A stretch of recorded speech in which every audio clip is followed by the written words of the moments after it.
এই ভিডিওটি শুধুমাত্র এন্টারটেইনমেন্টের জন্য বানানো। ভিডিওটি দেখবেন, মজা নেবেন আর ভুলে যাবেন, গায়ে মাখবেন না। একটু জানি না, শুধু এইটুকু জানি যে মানুষের সাথে থাকবো, মানুষকে ভালোবাসবো।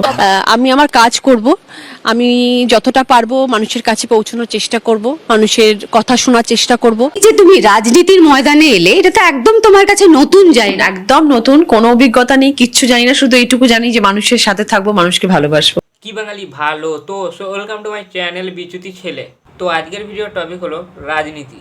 রাজনীতি এমন একটা জায়গা যে জি বাংলা সিনেমার থেকে দিদি নাম্বার ওয়ানে দিদি পর্যন্ত রাজনীতিতে এসছে। তো চলো বেশি না বকে ভিডিওটা শুরু করা যাক। যে তুমি রাজনীতির ময়দানে এলে, এটা তো একদম তোমার কাছে নতুন জায়গা। একদম নতুন, কোনো অভিজ্ঞতা নেই, কিচ্ছু জানি না, শুধু এইটুকু জানি যে মানুষের সাথে থাকবো, মানুষকে ভালোবাসবো। এই ভালোবাসাটা থাকবে ভোটের আগে পর্যন্ত। আমি আমার কাজ করব, আমি যতটা পারবো মানুষের কাছে পৌঁছানোর চেষ্টা করব, মানুষের কথা শোনার চেষ্টা করব। দিদি কিন্তু সব মানুষের কথাগুলো চুপি চুপি শুনবে। র‍্যাম্পে হাঁটতে হাঁটতে ভাষণ, র‍্যাম্পে হেঁটেই জনসংযোগ।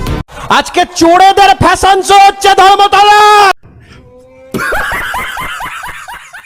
সন্দেশখালীর মহিলারা সব সইছে অত্যাচার, বিগের সবাই আওয়াজ তুলছে, নাম দিয়েছে জনগর্জন।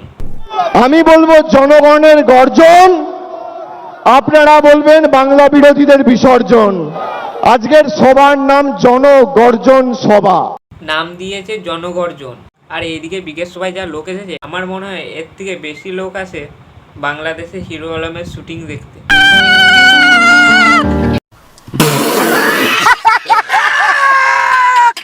আজকের সবার নাম জনগর্জন সভা।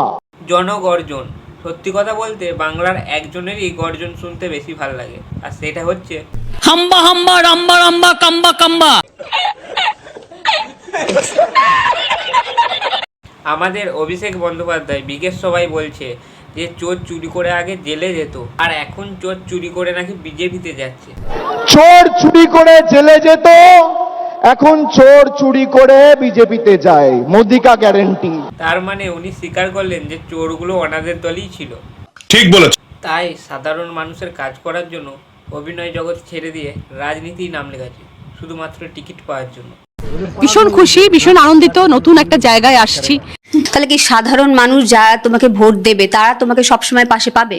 আমি তো আমার তরফ থেকে 100% চেষ্টা করবো। শুধু ভাবো একবার, গরিব মানুষের কাজ করার জন্য এদের মাথায় কত চিন্তা। কেন ওরা তো ভালো কাজ করেছে, চোর হোক জাত ভালো। আশা করি যে সুযোগটা আমাকে দিদি দিয়েছেন, যে বিশ্বাসটা দিদি আমার উপরে রেখেছেন, আমি তার সৎ। আমাদের দিদি টিকিট পেয়ে এতটাই খুশি যে তার কথাগুলোও জড়িয়ে যাচ্ছে। তো এনার নাম হচ্ছে মমতা ব্যানার্জি, আমাদের সবার বাড়ির বড়দের দিদি।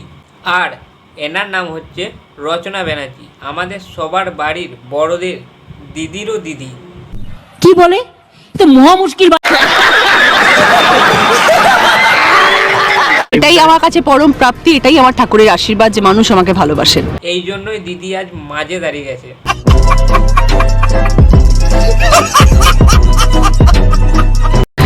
আর সেই ভালোবাসা নিয়ে আমি এগিয়ে যাব হুগলির মানুষের কাছে, হুগলির প্রত্যেকটি ঘরে ঘরে, হুগলির প্রত্যন্ত গ্রামে এবং হুগলির প্রতিটি মানুষের পাশে গিয়ে দাঁড়াবো। আর এই মানুষের পাশে দাঁড়ানোটা, সেটা কিন্তু ভোটের আগে পর্যন্ত, সেটাই দিদি বলতে ভুলে গেছে।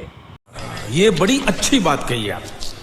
আর সেই ভালোবাসা নিয়ে আমি এগিয়ে যাব হুগলির মানুষের কাছে, হুগলির প্রত্যেকটি ঘরে ঘরে, হুগলির প্রত্যন্ত গ্রাম। দিদি কিন্তু প্রত্যেকটা মানুষের ঘরে ঘরে ঢুকে যাবে। এরা সাজগুজ করবেই বা কবে, আর মানুষের পাশেই বা কবে দাঁড়াবে। না, প্রচার শুরু হোক না, দেখা যাক না কি করতে পারি। রাজ্যের মানুষ এই দিদিকে পেয়ে অনেক খুশি আছে, আর হুগলির সবাই এই দিদিকে পেয়ে আরো বেশি খুশি হয়ে যাবে। তো মহা মুশকিল।